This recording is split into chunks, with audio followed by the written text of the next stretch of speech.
Listo, Lilian. Bueno, damos la bienvenida a todos y a todas los que nos acompañan en esta que es nuestra novena charla de pandemia del Instituto de Investigación en Políticas Públicas y Gobierno de la Universidad Nacional de Río Negro. Hoy nos acompaña el juez doctor Daniel Rafecas, que va a estar hablando con uno de nuestros jóvenes investigadores, Cristian Puebla Fortunato. Pero en primera instancia quiero agradecerle en nombre de todos nosotros y de todo el equipo que venimos organizando estas charlas semanales. Mientras dura la pandemia y mientras podemos hacer estas charlas remotas que a lo mejor en condiciones más normales se nos dificultan por las distancias.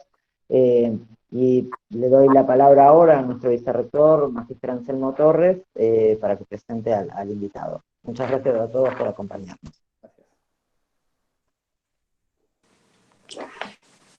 Buenas tardes a todos y todas. No es habitual que yo participe de la charla como orador o como presentador, sin embargo sí lo hago, digamos, habitualmente como uno escucha más, pero bueno, es para nosotros institucionalmente y personalmente, perdón, un honor y un gusto poder, digamos, hoy, digamos, recibir de alguna forma, digamos, aunque no sea la presencialidad en este caso, al doctor Rafecas, no solo porque es una persona pública, porque tiene una larga trayectoria en el ámbito judicial, sino también porque de una u otra manera lo definimos como un colega, porque tiene también una larga trayectoria en el ámbito académico y como investigador, y por lo tanto es un gusto enorme para nuestra joven universidad recibir, digamos, la presencia en esta disertación charla que seguramente lo va a llevar bien Cristian, para nosotros el Titi, para todos nosotros es Titi. Así que nada, simplemente decir esto, digamos que estamos felices de que el doctor Daniel Rafecas nos pueda brindar hoy esta charla sobre un tema candente, sobre un tema importante para la vida de la República, como es el tema de la justicia, ¿no? Entonces, digamos, ya el tema en sí mismo es importante y además la presencia del doctor Rafecas también lo vuelve más importante todavía poder debatir estos temas. Sin más preámbulos y para que lo bueno venga ahora con la charla, digamos, lo dejo a Titi para que haga la presentación más extensa de su trayectoria curricular y al mismo tiempo volver a agradecer la participación y la presencia del doctor Rafecas, agradecer a Lila Lucchesi, nuestra directora del Instituto de Políticas Públicas y Gobierno, y también agradecer, por supuesto, a Cristian, porque también ha hecho posible que esta charla pueda dar. Muchísimas gracias por la presencia y muchísimas gracias a la presencia de todos y todas que van a escuchar, y ahora me paso yo a silenciar y a escuchar y a disfrutar de la charla. Muchas gracias. Bueno, yo me sumo a los agradecimientos. Mi nombre es Cristian Puebla Fortunato.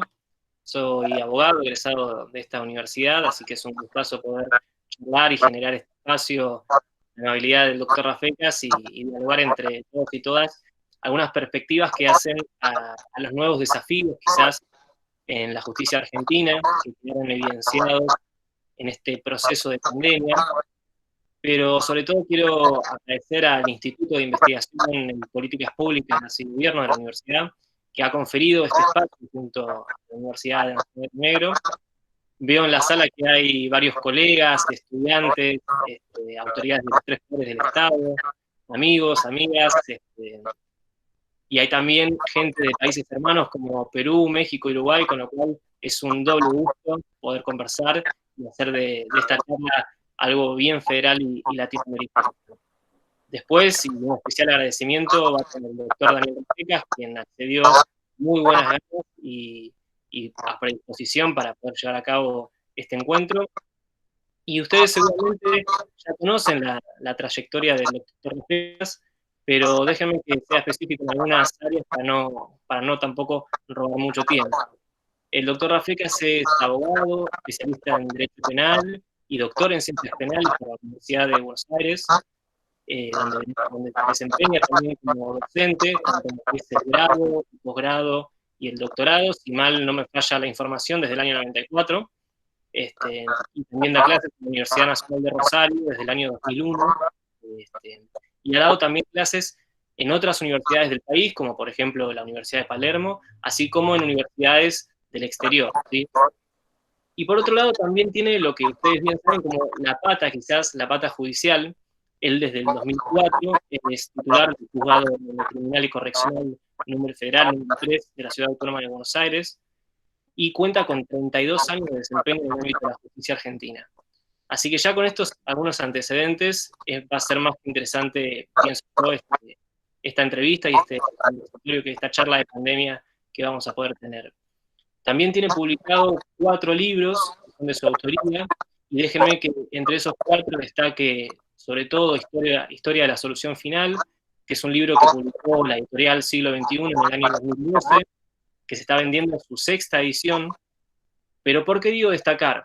Bueno, primero porque Solución Final, para resumirlo bien escueto, ya el nombre que escogió el doctor Rafecas de la solución final marca toda una fuerza que muestra y evidencia la persecución y la exterminación humana. Y aparte lo interesante de este libro, que a mí me llamó poderosamente la atención, y bien lo leí, es cómo él organiza el índice del libro en lo que son grandes etapas, como fases, ¿sí? Él va a ir haciendo una narrativa sociohistórica, pero con un gran aspecto jurídico, en cuanto a las fases que él va a llamar erradicación de la influencia judía, la solución territorial, el plan Siberia, ¿bien? Y eso hace que el libro sea de muy fácil lectura y un profundo contenido teórico. Ha recibido numerosas distinciones, entre ellas el premio Daya Amia, su labor como juez en causas de lesa humanidad, tenemos el primer ejército, la masacre de Moreno, o sea, ha intervenido en causas de público y notorio conocimiento y ha sido distinguido tanto en el plano nacional como en el plano internacional. Y como también ustedes sabrán, actualmente se encuentra a su pliego tratándose en el Senado, proponiéndolo para el cargo de Procurador General de la Nación. Así que con esta mini presentación, que estaríamos en un largo rato, le damos la palabra al doctor y una bienvenida virtual a la Universidad Nacional de Río Negro. Bueno, muchísimas gracias. Muchísimas gracias a vos y bueno, a todas las autoridades, tanto del Instituto como también de la Universidad Nacional de Río Negro. Para mí es un placer estar en contacto con todos ustedes. Bueno, el tema que nos convoca hoy en el marco también evidentemente de un ciclo de conferencias y de charlas y de debates previos, tiene que ver con digamos, la tensión que se ha generado entre el servicio de justicia en nuestro país frente a la pandemia y a la situación de cuarentena, ¿no? en la que estamos inmersos.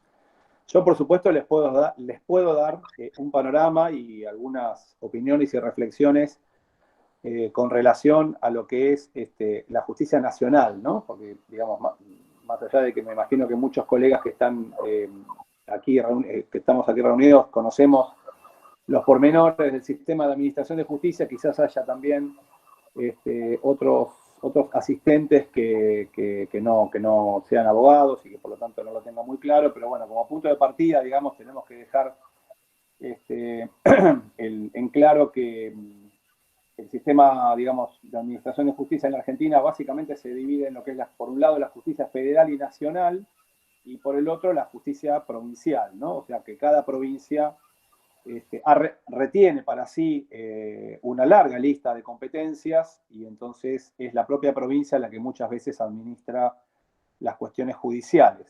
En mi caso, yo pertenezco a la justicia federal y por lo tanto el panorama que yo puedo compartir con ustedes tiene que ver más que nada con esta mirada.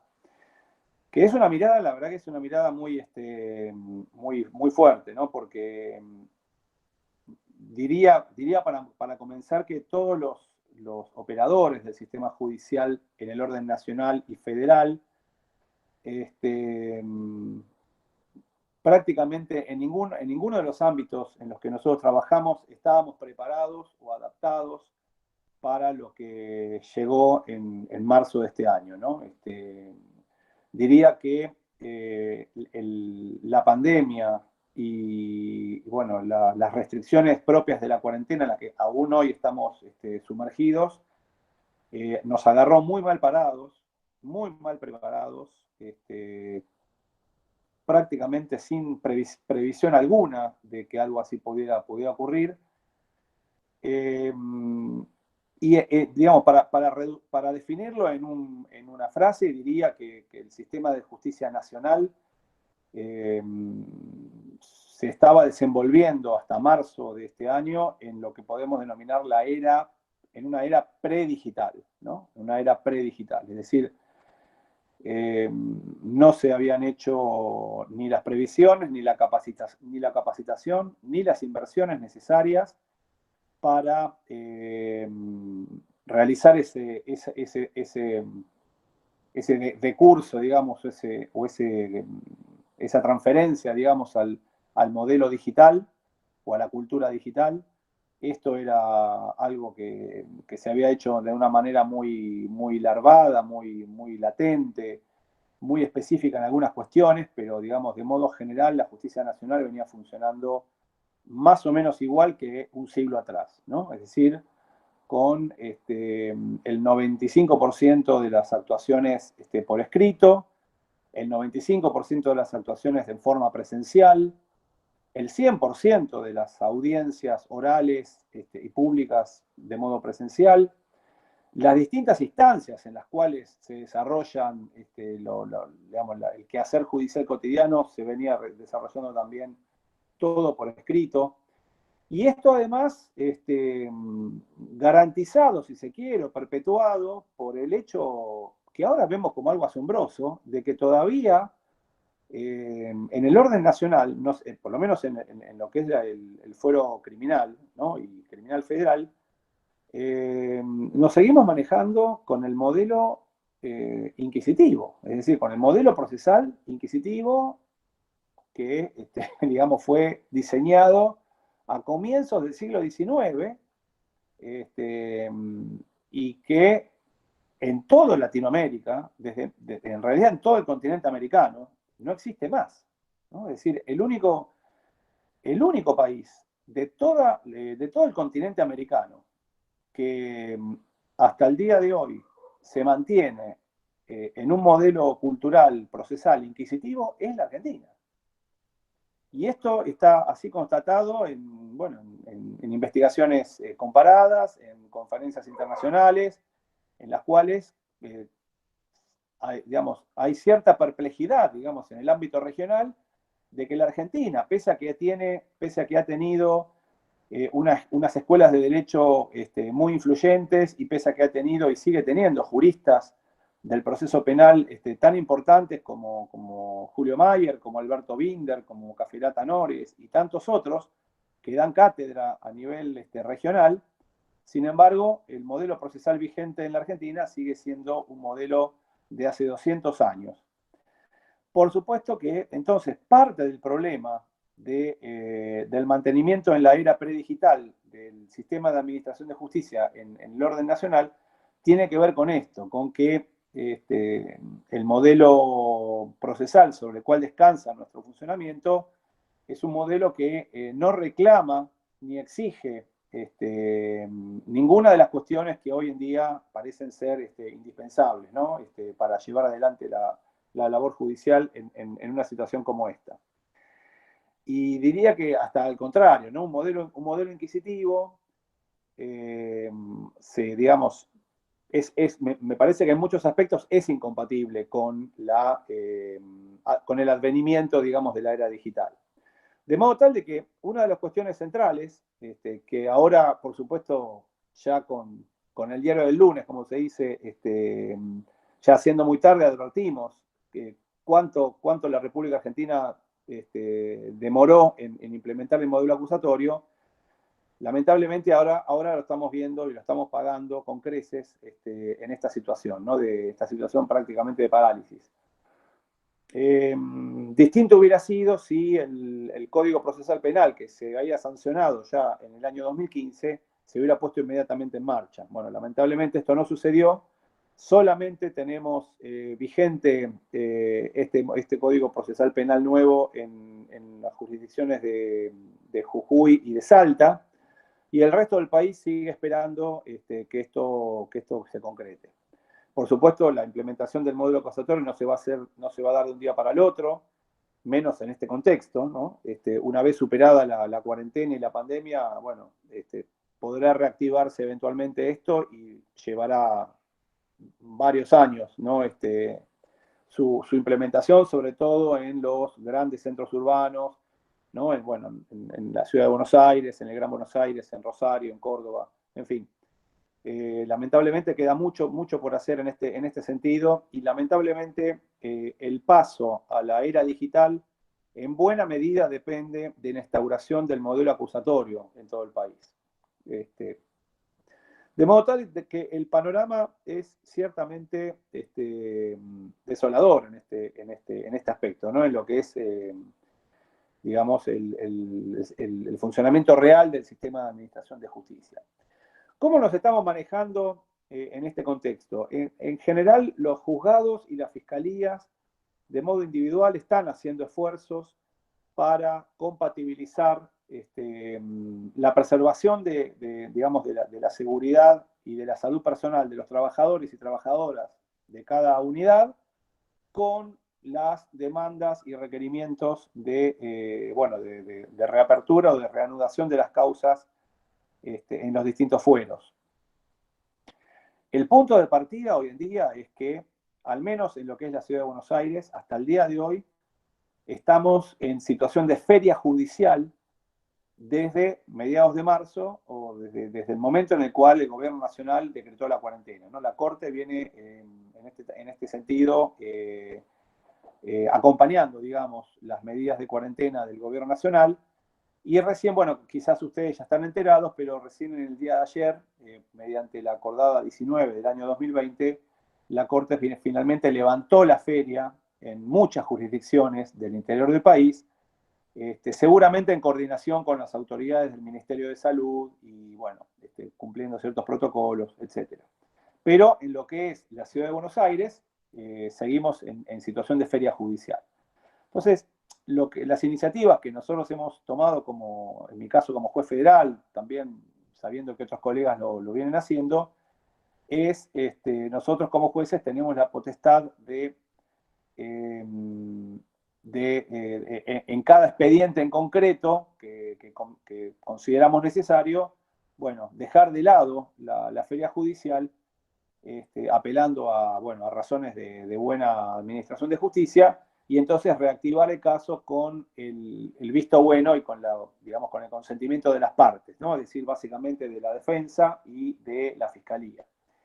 En muchas de estas causas en donde decidimos reabrir las investigaciones y retomar, digamos, el trámite de las causas, nos encontramos con que del lado de las defensas muchas veces nos formulan objeciones a esta reanudación del trámite. Y que son objeciones que tienen cierto asidero, que tienen cierta argumentación. No es solamente la pretensión de ganar tiempo o de que pase el tiempo sin que el proceso avance, sino que en general lo que se argumenta es, por ejemplo, que para ejercer correctamente el derecho de defensa en juicio, las partes tienen que tener a mano y a disposición la totalidad del expediente, por ejemplo. Y acá entonces nos encontramos con uno de los problemas centrales de haber trabajado siempre en la era predigital, que es que los expedientes, los miles de expedientes con los que nosotros trabajamos, no están digitalizados.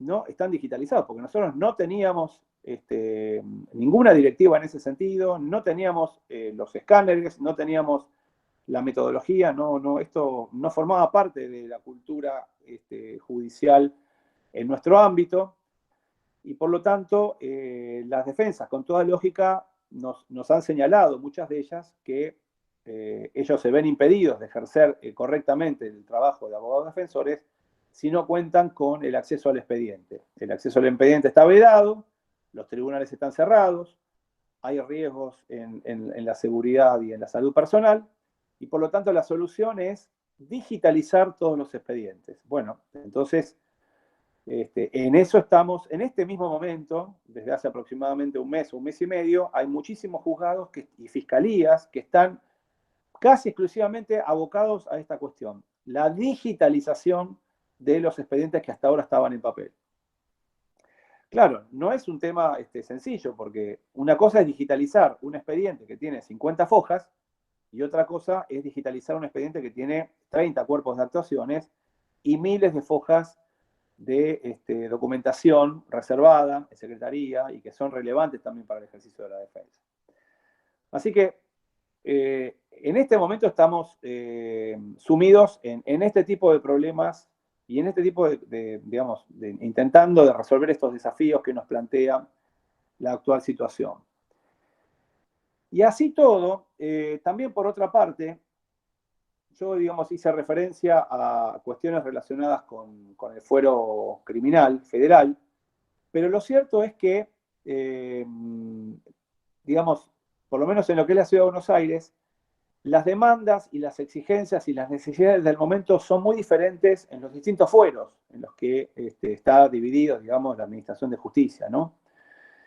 Es más, en el fuero penal, tanto en el orden nacional como en el orden federal, se ha advertido, merced a la situación de cuarentena, se ha advertido una sensible reducción en las estadísticas y en la cantidad de causas y de casos penales que han ingresado a nuestros juzgados y fiscalías. Es decir, por ejemplo, situaciones tales como la venta de productos en la vía pública en violación a la ley de marcas y de propiedad intelectual. Bajó casi a cero. De cientos de expedientes que ingresaban en un turno, bajó prácticamente a cero.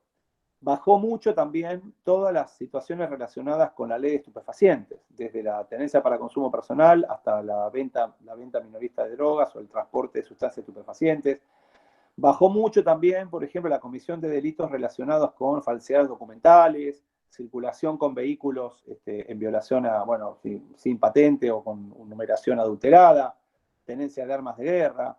En fin, en general, la cuarentena ha traído también una notable reducción de muchas situaciones de criminalidad que ha hecho que mermara la cantidad de trabajo en nuestros juzgados. Pero este panorama es completamente opuesto o diametralmente opuesto en otros fueros, en donde la situación de cuarentena y la situación económica y social en la cual estamos sumidos en estos meses ha llevado a una multiplicación de conflictos en otros fueros, ¿no? Como por ejemplo en el fuero comercial, con respecto a las situaciones de convocatoria de acreedores, a la ruptura de la cadena de pagos, a empresas que cierran y entonces prácticamente en forma automática están en situación de quiebra. Todas estas cuestiones que usualmente ventila la justicia comercial, bueno, la situación de feria hace que estos conflictos no se puedan canalizar adecuadamente a través del sistema de administración de justicia. Y ni que hablar de la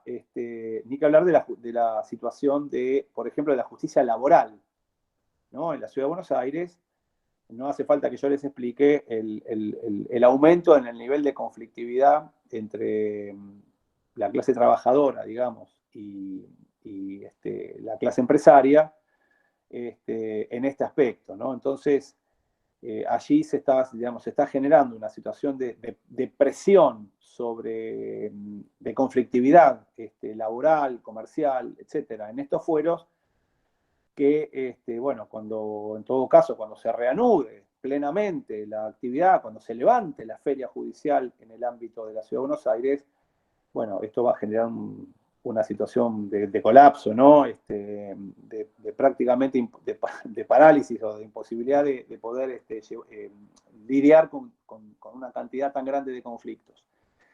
De modo tal que si vamos a explorar posibles soluciones en la Ciudad de Buenos Aires y en otros ámbitos en donde aún no se ha levantado la feria judicial, si vamos a explorar posibles soluciones como para encarar estos problemas, la regla número 1 tiene que ser que no se pueden tomar decisiones globales para todos los fueros. Esto creo que es la regla de oro, la regla número 1 como para empezar a explorar soluciones o respuestas. Creo que las respuestas y las soluciones desde los máximos niveles, digamos, del Poder Judicial tienen que adoptarse fuero por fuero, escuchando a todas las partes interesadas, que en este caso no solamente son los jueces o los fiscales o los funcionarios judiciales, sino también los representantes de los abogados, ¿no? Los colegios de abogados, los representantes de los empleados y trabajadores, las organizaciones que representan a la sociedad civil, ¿no? Que también seguramente tienen algo para decir, las organizaciones que nuclean a los consumidores en ciertos fueros. Y de esa manera, entonces, en conjunto, digamos, ir encontrando las soluciones. De modo tal de que en este sentido, bueno, hay mucho por hacer y son desafíos inmensos, ¿no? que hay que enfrentar. En ese sentido, yo recuerdo un buen ejemplo un ejemplo que puede servir para explorar esta búsqueda de soluciones, es que a partir de los fallos Simón y Riveros de la Corte Suprema en el año 2005, el Poder Judicial, la justicia penal, la justicia federal se encontró también con un inmenso desafío que era el juzgamiento en todos los niveles de los criminales de lesa humanidad, a partir de los delitos cometidos especialmente durante la última dictadura. La reapertura de esos procesos significó también un enorme desafío, porque tampoco en ese caso los tribunales estaban preparados ni adaptados para asumir estas responsabilidades. Y a ese efecto, en un momento dado, allá por el año, no me acuerdo si era al año 2009 aproximadamente, la Corte Suprema creó una comisión interpoderes dedicada o destinada a justamente resolver todos los problemas que se fueron suscitando en el marco de estos procesos tan importantes para la democracia argentina. Esa comisión interpoderes, con sede en la Corte Suprema de Justicia, estaba integrada o nucleaba a representantes del Ministerio Público Fiscal de la Nación, del Senado, de la Cámara de Diputados, jueces y camaristas, por supuesto, involucrados en estas investigaciones. Yo mismo formé parte de esa comisión durante muchos años. También había máximos representantes del Consejo de la Magistratura. Y entonces, en el marco de esa comisión interpoderes, realmente se trabajó muy bien y, fue una iniciativa clave que ayudó a convertir en un éxito, ¿no? El avance de estos procesos hasta el día de hoy, ¿no? Con miles de personas de acusados y decenas de miles de víctimas reconocidas judicialmente como tales. Así que el antecedente, digamos, del funcionamiento de la Comisión Interpoderes creo que es un hito, digamos, a tener en cuenta como posible, digamos, método para resolver los enormes desafíos que tenemos hoy en día en la justicia nacional. Por último, diría, después en todo caso entraremos en un diálogo y en responder algunas preguntas, diría que lo que estamos necesitando también en el orden nacional es claramente, bueno, una fuerte inversión en equipamiento, en sistemas operativos, que hasta el día de hoy, bueno, no los tenemos, ¿no? Aunque en las últimas semanas, bueno, han habido algunos ajustes y algunas mejoras, pero estábamos trabajando, nosotros tenemos un sistema digital que se llama Lex 100 a nivel nacional, pero corría sobre una base operativa muy antigua, que necesita urgentemente actualizarse por razones de seguridad y por razones de funcionamiento, y que, bueno, es un indicador objetivo de que estaban faltando inversiones, ¿no? en materia de trabajo, digamos, que facilite el trabajo remoto de los funcionarios, empleados y magistrados, y que acelere, en todo caso, el paso a una cultura digital en el ámbito nacional. De modo tal de que, por un lado, para resumirlo, necesitamos, por un lado, mayores inversiones, necesitamos, por supuesto, abandonar de una vez por todas el modelo inquisitivo y pasar al modelo acusatorio. Y en ese sentido, tanto para lo que es la capacitación en trabajo remoto y en la área digital, como en lo que es el modelo acusatorio, bueno, de ahora en más vamos a necesitar mucho de universidades nacionales, de centros de capacitación que acompañen y colaboren en este proceso inevitable en el cual el Poder Judicial ha entrado ya, porque esto no es una cuestión del futuro, sino que es una cuestión del presente. Hay una brutal toma de conciencia o concientización acerca de que tenemos que abandonar de una vez por todas la era predigital. Y en definitiva, el trabajo remoto con el cual ahora obligatoriamente y necesariamente estamos ya dando los primeros pasos, yo creo que llegó para quedarse, más allá de la cuarentena y más allá de la pandemia. Y en ese sentido también todos los que hemos trabajado siempre en la era predigital y en el modelo inquisitivo, nos vamos muy rápidamente librando de prejuicios que teníamos, o de dudas, o de miedos que teníamos respecto de estas nuevas herramientas, muy aceleradamente, y creo entonces que el futuro es auspicioso en el sentido de que, por la fuerza y a los golpes, y muy tarde, pero finalmente creo que también a la Justicia Nacional le ha llegado la hora de entrar, para decirlo gráficamente, de entrar en el siglo XXI. Bueno, con esto yo le daría paso entonces a los colegas que quieran hacer preguntas, o si entramos en un diálogo para seguir profundizando en este tema. Muchas gracias. Perfecto, Daniel, muchísimas gracias por la exposición, súper clarita. Bueno, invitamos a que vayan escribiendo en el chat algunas preguntas, ¿sí? Escríbanlas, les pedimos que no habiliten el micrófono para que no se genere una dificultad en cuanto a las conexiones del sistema. Yo, para romper el hielo, Daniel, hablaste de los roles quizás de muchos grupos, así como colegios de abogados, también ONGs, y en este sentido, la pregunta que se me ocurre es: ¿cuál es tu opinión respecto a las audiencias virtuales? Hablando de garantías, ¿no? Las provincias de Tucumán y Neuquén han implementado protocolos específicos en la materia, pero la pregunta va en si considerás que la inmediación en la virtualidad puede asegurar o no la presencialidad de todas las partes.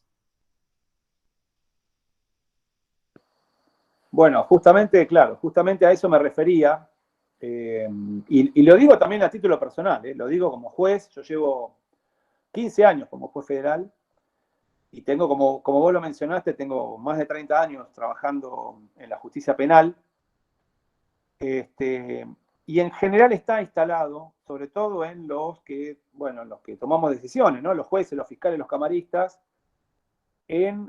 somos siempre muy celosos y muy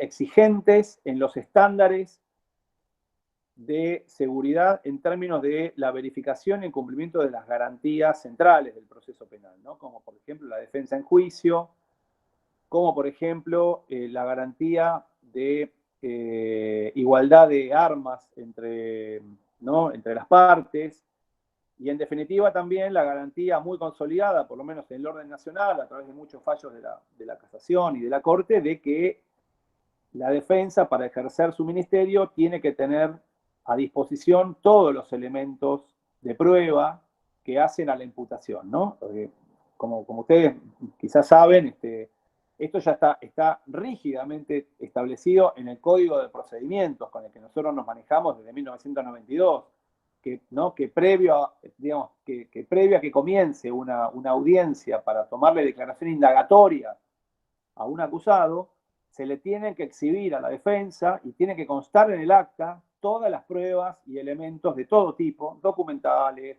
escuchas, seguimientos, grabaciones, filmaciones, lo que fuera, toda la documentación tiene que ser exhibida íntegramente. Y si hay algo que se le oculta, la indagatoria es nula, ¿no? Entonces, bueno, a eso me refería, ¿no? Nosotros, en general, partimos siempre de una postura de prejuicio y de desconfianza ante la posibilidad de que estas audiencias se hagan en forma remota, ¿no? Porque por el temor de no dar plena satisfacción a el cumplimiento de estas garantías centrales del proceso penal. Pero bueno, la cuestión, para mí, en este sentido, la cuestión clave es que la visión prejuiciosa de la cual alguien como yo puede partir, está relacionada con la cultura predigital, digamos, está relacionada con el hecho de que yo parto de un modelo procesal en el cual está todo por escrito, consta todo en el expediente, y por lo tanto, si no hay expediente o no hay fotocopias del expediente, no se puede avanzar. Y esto ya no es así. Este es el punto. Que hoy en día el avance de las tecnologías y de las medidas de seguridad de esos avances tecnológicos son tan elevados que permiten que un documento digitalizado tenga el mismo rigor y la misma seguridad, incluso más seguridad que el papel o que la prueba o el expediente escrito. Y acá está, a mí me parece que esta es la cuestión clave. Esta es la cuestión clave, que con la utilización de sistemas operativos sofisticados y actualizados, con la utilización de programas y de metodologías tecnológicas, informáticas, dotadas de alto nivel de seguridad, ya no tenemos más excusas. No tenemos más excusas. Todas las actuaciones y todos los pasos en el proceso penal se podrían eventualmente realizar en forma remota, incluyendo una declaración indagatoria, incluyendo las audiencias de juicio oral, que muy tímidamente, por lo menos en el orden nacional, en la Ciudad de Buenos Aires, se están empezando a hacer. Perfecto. Hay algunas preguntas en el chat. Paula Manimachi pregunta si deberían tener el mismo sistema de gestión de causas el Poder Judicial y los ministerios públicos. Sí, yo creo que inexorablemente vamos a terminar confluyendo en la utilización de un sistema operativo en común, ¿no? Esto, en algún momento de la evolución hacia la era digital del Poder Judicial y del Ministerio Público Fiscal, esto va a terminar confluyendo. El problema es que en este sentido, en el orden nacional, tenemos un problema o una complicación en este sentido, y es el hecho de que el Ministerio Público Fiscal de la Nación, la Procuración General, digamos, el Ministerio Público, va más avanzado en términos de digitalización del trabajo que el Poder Judicial. El Poder Judicial va a la saga en este sentido, va con mayor retraso en términos de abandono del área predigital y consagración del área digital. Entonces, como primera cuestión a la pregunta de Paula, a lo que primero deberíamos aspirar es a que el Poder Judicial llegue a un nivel equivalente de evolución tecnológica en la era digital que el Ministerio Público Fiscal y que el Ministerio Público de la Defensa, porque en realidad tenemos tres aquí, ¿no? Agencias que deberían funcionar, digamos, coordinadamente en este sentido. Y entonces, una vez que se alcance esa homogeneización en el nivel de evolución tecnológica dentro de cada uno de los poderes, entonces sí confluir en un único sistema que los abarque a todos, ¿no? Esto desde el punto de vista del servicio de justicia y desde la perspectiva de los abogados y de los justiciables, sería algo, digamos, soñado, ¿no? Sería realmente un antes y un después, un avance, un cambio de paradigma directamente que mejoraría en el mediano y largo plazo, mejoraría muchísimo la imagen del funcionamiento de la justicia, ¿no? Y pienso que quizás también esto que usted proponía sobre la comisión que se generó en el 2008, ¿se escucha bien? Sí, sí. ¿Sí? Perfecto. esto de la comisión que se había creado en el 2008, el plano de la Corte, para sustanciar las causas de lesa, quizá que también podrían articular bien un mejor funcionamiento del sistema. Hace poquito se había caído varios meses, presentaba grandes dificultades, y ahí también Luciana Marmitole pregunta cuál es su opinión sobre la factibilidad, entonces, de las garantías constitucionales en la realización de los juicios orales, que es lo que venía respondiendo usted, y si también habla de la mediación y la publicidad, siendo que también Adrián Wellman pregunta y manifiesta también que hay muchos hackers sueltos, entonces quizás hace ruido a veces esto de los estándares de la seguridad. Bueno, sí, claro, sí. Esto es así. Por eso yo decía que para dar este paso tenemos que contar con sistemas operativos y con programas muy actualizados, permanentemente actualizados, que eviten fisuras o que bueno, digamos, que los firewall o que los programas antivirus sean, digamos, de permanente actualización, porque corremos este riesgo, corremos este peligro, sin duda. De hecho, digamos, yendo a la realidad del sistema que se utiliza en el Poder Judicial a nivel nacional actualmente, nosotros, por ejemplo, el Lex 100 con el que trabajamos corre solamente con el sistema operativo Java número 7, cuando en realidad el sistema operativo Java ya va ha evolucionado hasta el número 11. Es decir, tenemos, digamos, hay 4 evoluciones, 4 mejoramientos del sistema Java que todavía no los podemos aplicar en nuestro sistema, y por lo tanto es un sistema ciertamente vulnerable hasta el día de hoy. Entonces, en ese contexto, los jueces vamos a seguir teniendo ciertas reservas y ciertos prejuicios de animarnos a llevar audiencias orales complejas. Por eso, el punto de partida es tener, digamos, programas y procesos seguros, ¿no? Para evitar estas intromisiones no queridas.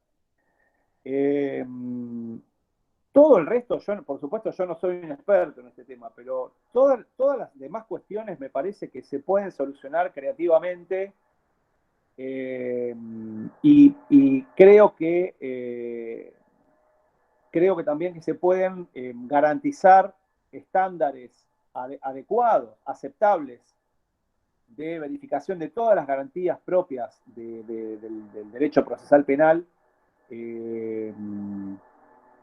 realizando audiencias a distancia, cumpliendo con ciertos protocolos, con ciertas reglas que se pueden establecer directamente, ¿no? No hace falta modificar la ley, sino que se pueden disponer directamente desde los máximos tribunales, ¿no? Como la Cámara Federal de Casación Penal o los superiores tribunales de justicia de las provincias.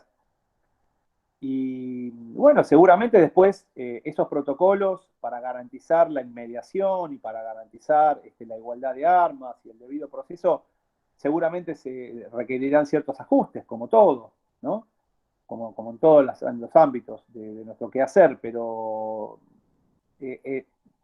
reitero, partiendo de la utilización de sistemas operativos y de programas seguros y confiables y actualizados en términos de que no tengan fisuras o debilidades para ser aprovechadas por hackers o cosas por el estilo, con esa condición me parece que todas las demás cuestiones son posibles de resolver y por lo tanto es posible sostener estándares adecuados y aceptables de cumplimiento de las garantías del proceso.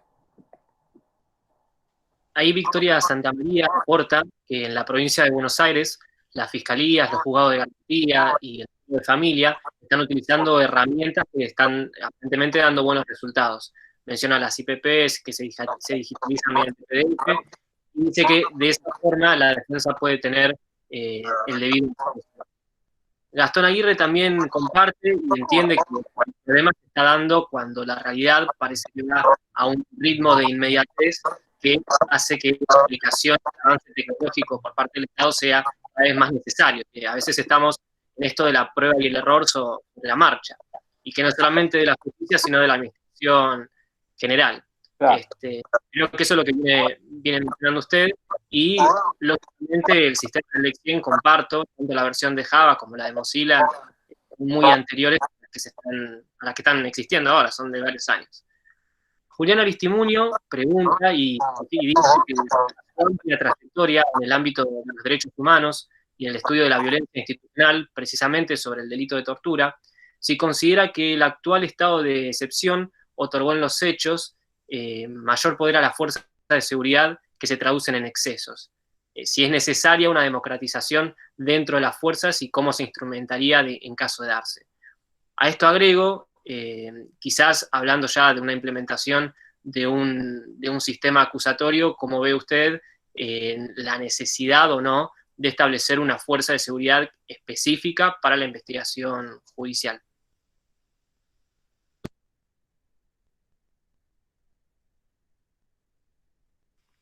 Perdón, doctor, tiene que prender el micrófono, ahí lo había apagado.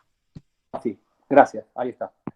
Respecto de la primera cuestión, efectivamente, bueno, yo formo parte de una red muy, muy fuerte, muy consistente, de actores que desde distintos ámbitos, bueno, nos preocupa la violencia institucional. Y no, te diría, por lo menos, de vuelta, el ámbito en el cual yo me manejo es el ámbito en el orden nacional y federal, más que nada, ¿no? Pero es al contrario.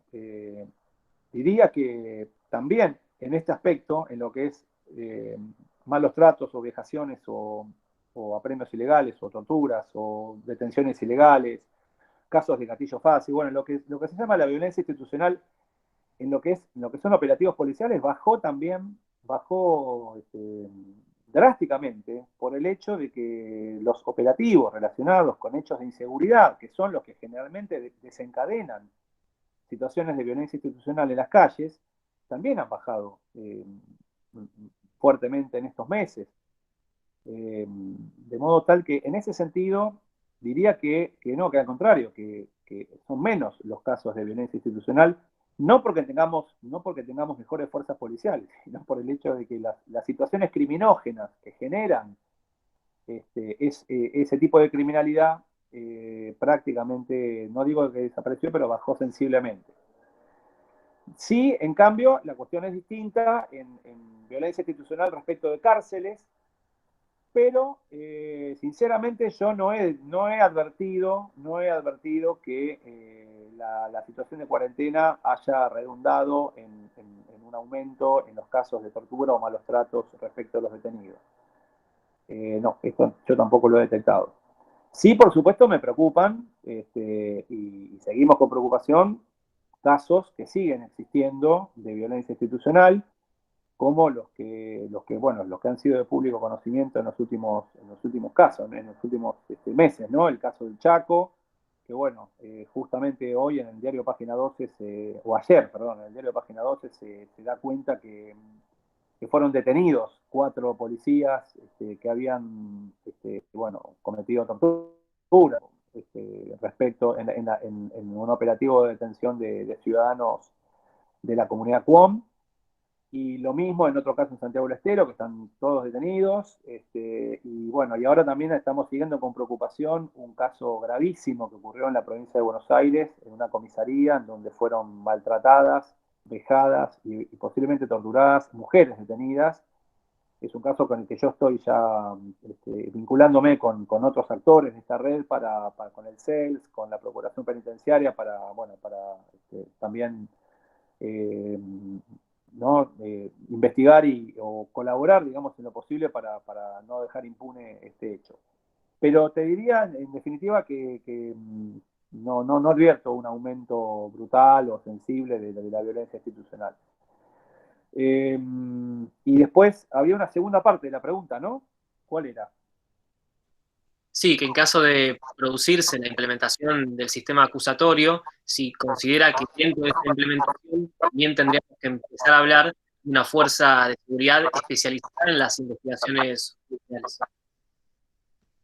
Bueno, diría que si uno se asoma al derecho procesal penal comparado y ve el funcionamiento de los modelos procesales acusatorios en el resto de la región, por supuesto en los países anglosajones, bueno, esto es digamos, la creación y el encolumnamiento de al menos una parte de la agencia policial bajo el comando, bajo el funcionamiento o bajo las directivas de los fiscales, es una de las 2 o 3 características, denominadores comunes de todos los países que tienen el modelo acusatorio. Es decir, esta es una de las reglas básicas del funcionamiento del módulo acusatorio, según la cual al menos parte de la agencia policial, la que está dedicada a la investigación de delitos, no la parte de la agencia policial que está dedicada a las tareas de prevención, que eso corre por cuenta del Poder Ejecutivo,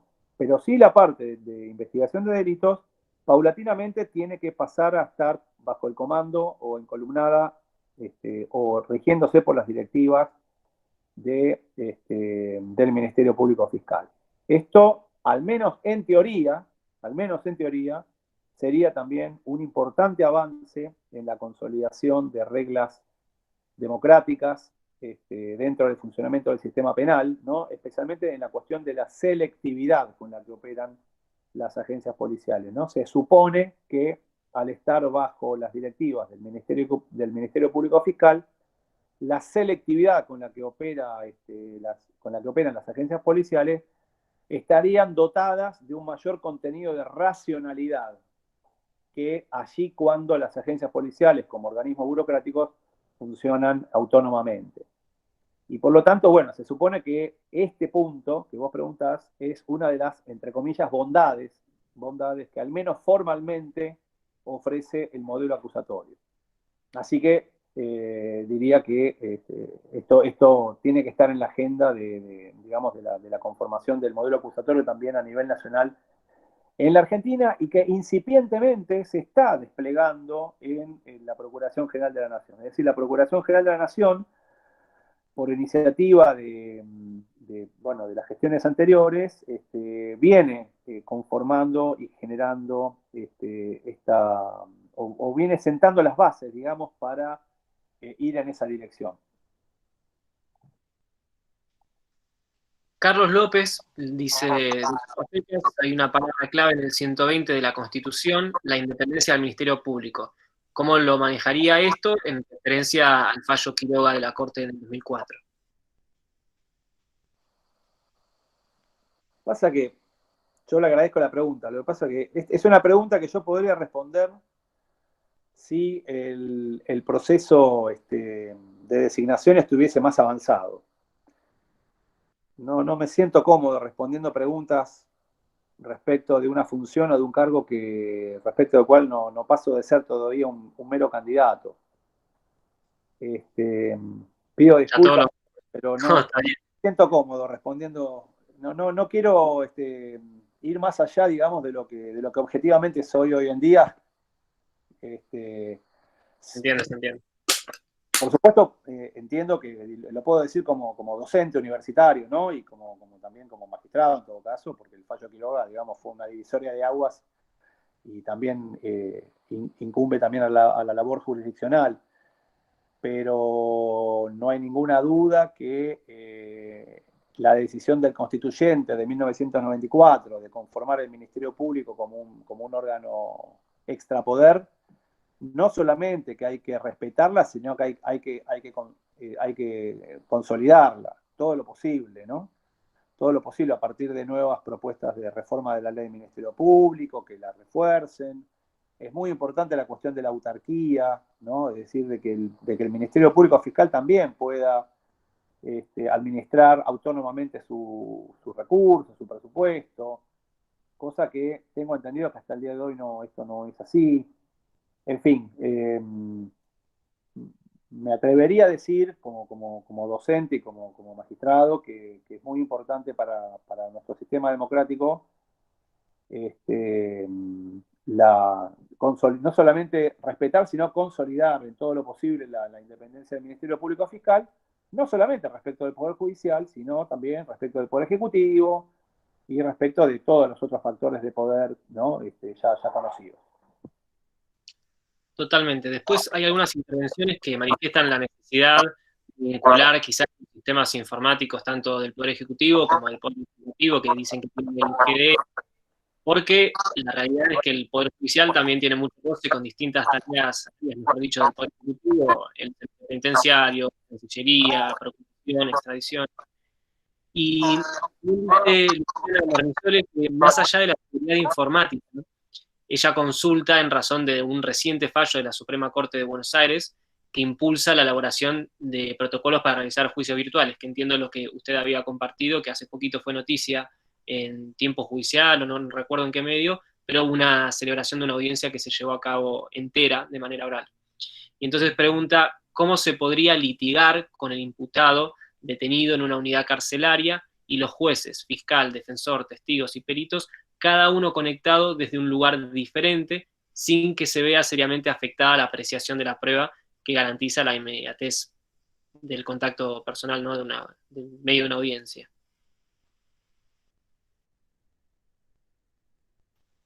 Active el micrófono, doctor, así lo escuchamos. Ahí está. Todos nos hacemos las mismas preguntas y todos advertimos claramente que este es el desafío central, porque además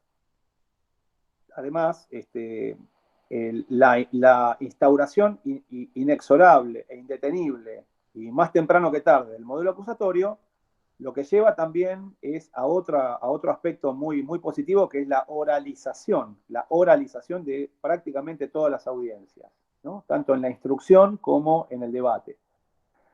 Así que lo que se pregunta aquí es una cuestión clave. Yo mismo me hago las mismas preguntas y siento que sigo teniendo prejuicios en ese sentido, pero al mismo tiempo cada vez voy advirtiendo que las tecnologías que hoy disponemos y la digitalización de todo lo que es un proceso penal, me parece que nos va a permitir, reitero, contar con estándares aceptables, no digo estándares óptimos, porque lo óptimo sería la presencialidad, pero sí vamos a poder contar con estándares aceptables de satisfacción de las garantías, como por ejemplo, el acceso a la documentación, a la prueba, etc. Esto se va a poner, esto evidentemente está claro que se va a poner en tensión y se va a poner en juego con el devenir de las audiencias y de los procesos. Seguramente van a haber planteos, sobre todo en las defensas, esos planteos van a tener que ser resueltos en las instancias superiores, y en definitiva se va a ir formando un corpus de fallos y de jurisprudencia que van a terminar zanjando o ¿no? dando por cerrados, digamos, estas discusiones.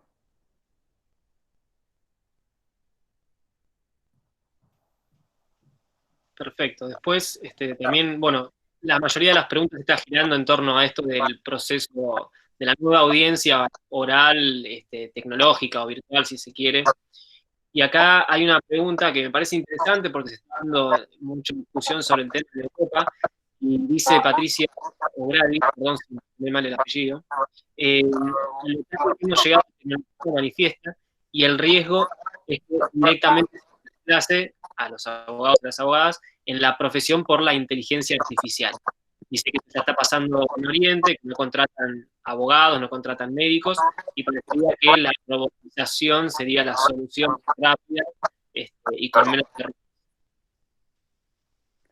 Bueno, sí, es un tema, la verdad que por lo menos en el ámbito en el cual yo me desenvuelvo, hablar de inteligencia artificial todavía es algo, una especie de quimera, ¿no?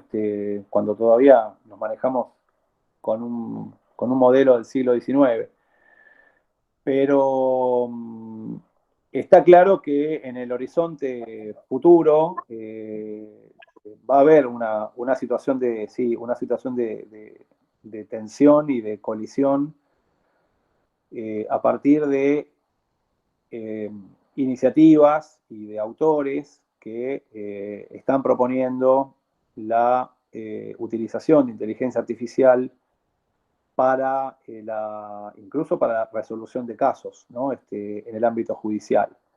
Especialmente considerado en aquellos casos en donde, en casos muy estandarizados, ¿no? En casos rutinarios, en casos en donde, por ejemplo, la cuestión de las multas de tránsito, donde uno tiene una filmación del infractor y entonces un proceso de inteligencia artificial, bueno, hay trabajos científicos o investigaciones, digamos, en ámbitos académicos del primer mundo que dan cuenta digamos, de porcentajes o de estándares de resultados que a juicio de estos investigadores son positivos. Entonces hay como insinuaciones que vienen del ámbito de la investigación académica, de algunos lugares del primer mundo, hay como insinuaciones de que en términos de costos y en términos utilitarios y en términos de tiempos, sería deseable el reemplazo de la labor jurisdiccional por estos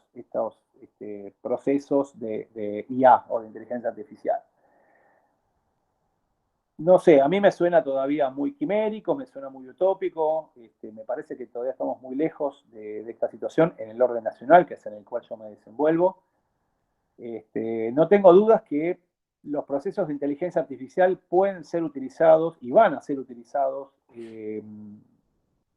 fructíferamente en tareas que realizan los órganos auxiliares de la justicia, es decir, en investigaciones de delitos informáticos, de delitos cometidos a través de cuentas bancarias, de delitos, por ejemplo, el rastreo de contactos telefónicos. No tengo ninguna duda que en el ámbito criminalístico, si se quiere, de la investigación criminalística, la inteligencia artificial va a ser también un cambio de paradigma, pero permítanme decirles que tengo mis fuertes reservas de que la inteligencia artificial pueda reemplazar la sensibilidad humana en cada caso en concreto que es llamado a juzgar. Por lo tanto, me parece que esa sería la línea divisoria de lo que va a ser la inteligencia artificial en el futuro en nuestro quehacer, en mi opinión. Clarito. Después, Daniel López dice que también estos procesos o reformas tecnológicas pueden llegar a ayudar con los procesos burocráticos en cuanto a administración de justicia. Fabio está diciendo que él es estudiante de abogacía, pero es profesional en sistemas, y que quisiera aportar entonces lo importante que es hablar de digitalización o informatización del Poder Judicial, destacando, ¿no?, la necesidad de que se repiense un rol fundamental, de que se dejen de contratar empresas de afuera. Me parece también, aprovechando la palabra que usó, quimérico o utópico, pensar que dentro del mismo Poder Judicial se podría generar un sistema sin contratar a empresas de afuera. Carlos López dice que uno de los grandes problemas de la investigación criminal es la labor de la policía o de otras fuerzas de seguridad que actúan como auxiliares del órgano investigador.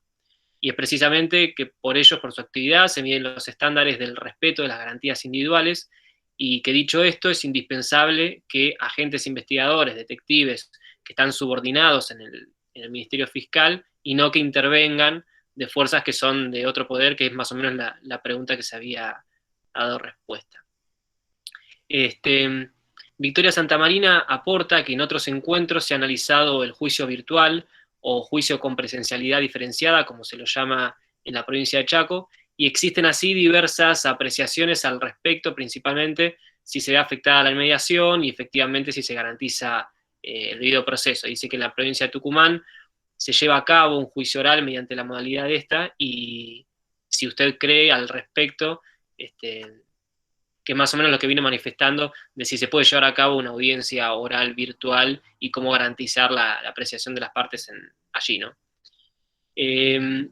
Después, Micaela Laura Méndez manifiesta que es claro que el Poder Judicial no puede ser ajeno a la revolución tecnológica que se vive a nivel mundial, que cree que no es la única reforma que se necesita para mejorar el servicio de justicia, algo tan reclamado por la sociedad en particular.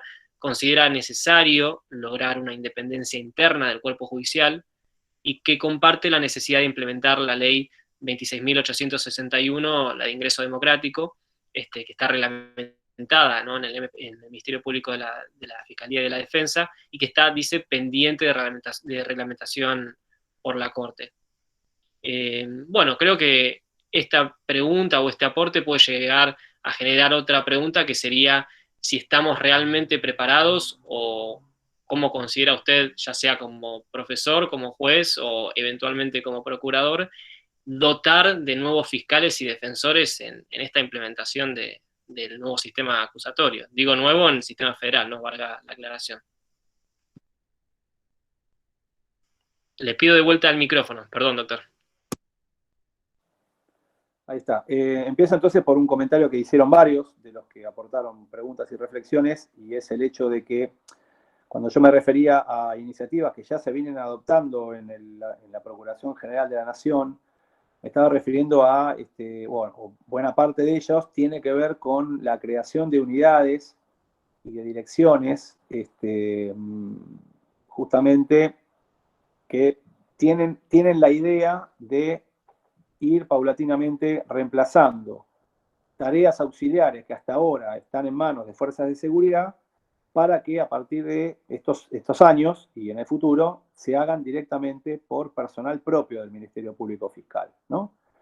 Me refiero a laboratorios, me refiero a cuerpos periciales, que bueno, que lo ideal en un modelo acusatorio sería que estos cuerpos periciales, estos cuerpos laboratorios, estas direcciones de investigación criminalística, de rastreo de datos, de información, de huellas, lo que fuere, que no sean ni de la Fuerza de Seguridad ni del Poder Judicial, sino que sea el propio Ministerio Público el que cuente con estos expertos, forenses, criminalistas, etcétera, y que estén directamente a disposición de los fiscales que, como todos sabemos, pasan a tener el control y la instrucción de los casos.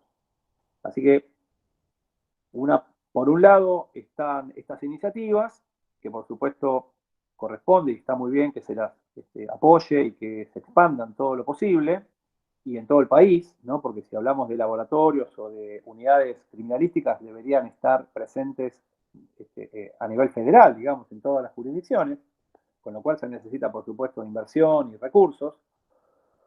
Y además también, como una segunda estrategia para consolidar esta cuestión, es entonces sí firmar convenios, por ejemplo, o servirse de técnicas especializadas que estén en manos de fuerzas de seguridad.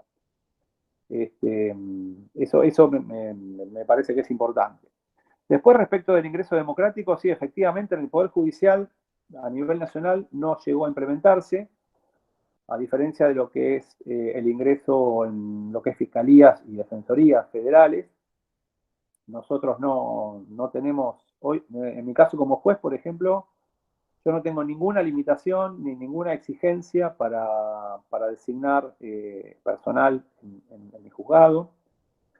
De hecho, yo, de alguna manera, desde que asumí en 2004 hasta el día de hoy, la totalidad del personal que ingresó a trabajar en mi juzgado lo hizo porque fueron los mejores alumnos en mi curso de teoría del delito de la facultad, y con ese sistema han ingresado en estos 15 años más de 50 agentes, algunos de los cuales hoy en día ya son secretarios, es decir, han hecho toda la carrera en el juzgado. Y, digamos, de alguna manera yo establecí una suerte de ingreso democrático doméstico casero, valiéndome entonces bueno, de las evaluaciones que yo tomo en mi curso de teoría del delito en cuarto año de la Facultad de Derecho de la UBA. Y bueno, la verdad que ha sido un método que me ha dado muchísimas satisfacciones, porque el resultado ha sido óptimo. Pero más allá de la metodología que uno pueda utilizar, la verdad que es una cuenta pendiente, ¿no?, del Poder Judicial, el de implementar un sistema serio y eficaz de ingreso democrático, al estilo al estilo del que se utiliza muy bien en el Ministerio Público de la Defensa y también en el Ministerio Público Fiscal de la Nación.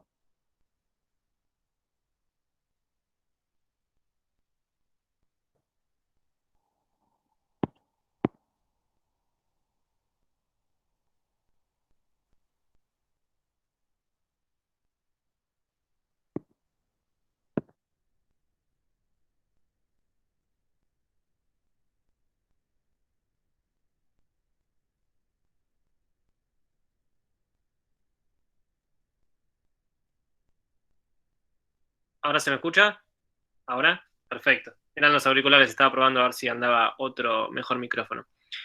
María Eugenia Cataño manifiesta algo que es bastante importante, es muy importante, y creo que quizás se podría hacer un aporte de cómo sería la perspectiva desde el acusatorio.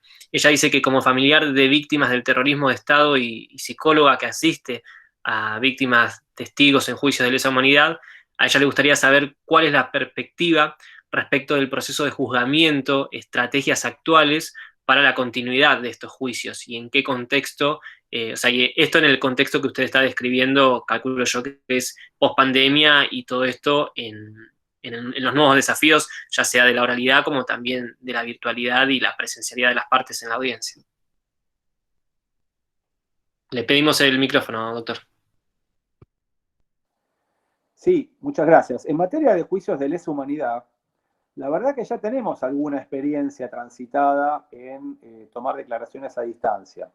Hemos tenido muchas audiencias, por lo menos en los tribunales, en los juicios orales en la Ciudad de Buenos Aires, con la causa ESMA, con todos los tramos de la causa del primer cuerpo de ejército, que es la que yo instruí, en donde se tomaron declaraciones, por ejemplo, a víctimas que viven en el extranjero, ¿no? Nosotros tenemos muchas víctimas y muchos testigos sobrevivientes que después, digamos, en el marco de la dictadura, luego fueron expulsados del país y están radicados en Europa o en otros lugares. Y en muchísimos casos tomamos declaración testimonial por vía remota. Y también tenemos mucha experiencia porque muchos de los acusados por problemas de salud no se pueden desplazar del lugar carcelario donde están o de su domicilio, y entonces, a los efectos de evitar la demora en la tramitación de las audiencias eran, para decirlo de alguna manera, combinadas, ¿no? Había muchas de las partes en forma presencial y otras de modo remoto. Yo creo que cuando salgamos de la cuarentena, este escenario va a ser absolutamente frecuente, va a ser la regla. Yo creo que vamos a ir a un escenario en donde en las audiencias orales se van a combinar partes que van a estar presentes en el recinto y otras que van a estar de modo remoto. Y esto me parece que no va a haber ningún problema ni ninguna objeción seria que pueda impedir el avance. Y esto es muy importante porque entonces va a garantizar y va a asegurar la continuidad de los juicios de lesa humanidad en los próximos años.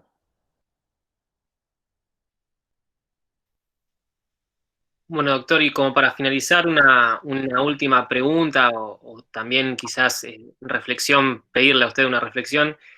Si tuviera que describir o evidenciar los principales desafíos que tiene hoy en día, en este primer día luego de la pandemia y luego de que se retome el post de la feria, de la procuración, ¿cuál piensa, o sea, si pudiera identificar un desafío que tiene la Procuración General de la Nación luego de la pandemia? Bueno, la respuesta es muy clara. Más allá de quién llegue a ser procurador o procuradora, ¿no? Más allá de esta cuestión, la persona que va a asumir como titular de la Procuración General de la Nación, el desafío número uno, creo que es una respuesta objetiva, no es una apreciación personal. El gran desafío va a ser la implementación en todo el país de una manera seria y de una manera irreversible del modelo acusatorio como modelo procesal vigente. Es decir, reitero, hasta el día de hoy se está utilizando solamente casi en forma o de forma prototípica solamente en las jurisdicciones de Jujuy y de Salta, y el desafío urgente, impostergable y fundamental es implementar lo más rápido posible en el resto del país el modelo acusatorio. Bueno, damos muchísimas gracias al doctor Rafecas, ha sido un gustazo, la verdad, poder conversar con usted estos temas. También quiero agradecer a la gente que está del otro lado de la pantalla, veo varios alumnos de Teoría General de Derecho y de otras materias, a colegas, magistrados, magistradas, hay legisladores también, así que ha sido una audiencia bastante versátil y variada. Pido disculpas si hay alguna pregunta que no llegamos a responder, pasa que los tiempos son bastante apremiantes y nos condicen en esto y podríamos estar hablando de muchísimos temas. Doctor, saludarlo y decirle que lo tenemos ahora en la presencialidad de la Universidad Nacional de Río Negro y gracias por el contacto. Bueno, muchísimas gracias a vos y al instituto, a la universidad, al vicerrector por la presentación y a todos y a todas los que participaron, especialmente a los que, bueno, hicieron aportes y sugerencias y preguntas. La verdad que fueron todas muy apropiadas y muy interesantes para reflexionar estos temas. Así que me despido con un fuerte abrazo para todos. Bueno, muchas gracias por acompañarnos en esta que fue nuestra novena charla. Lo esperamos cuando nos podamos mover por el territorio, probablemente nos podamos encontrar en Río Negro. Y bueno, gracias a todos los que nos acompañaron, los que nos vienen acompañando todas las semanas.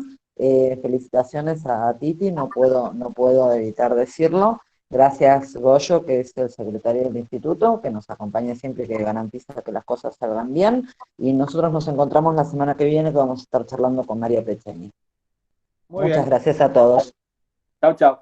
Hasta luego. Hasta luego, chao. Chao, chao. Adiós.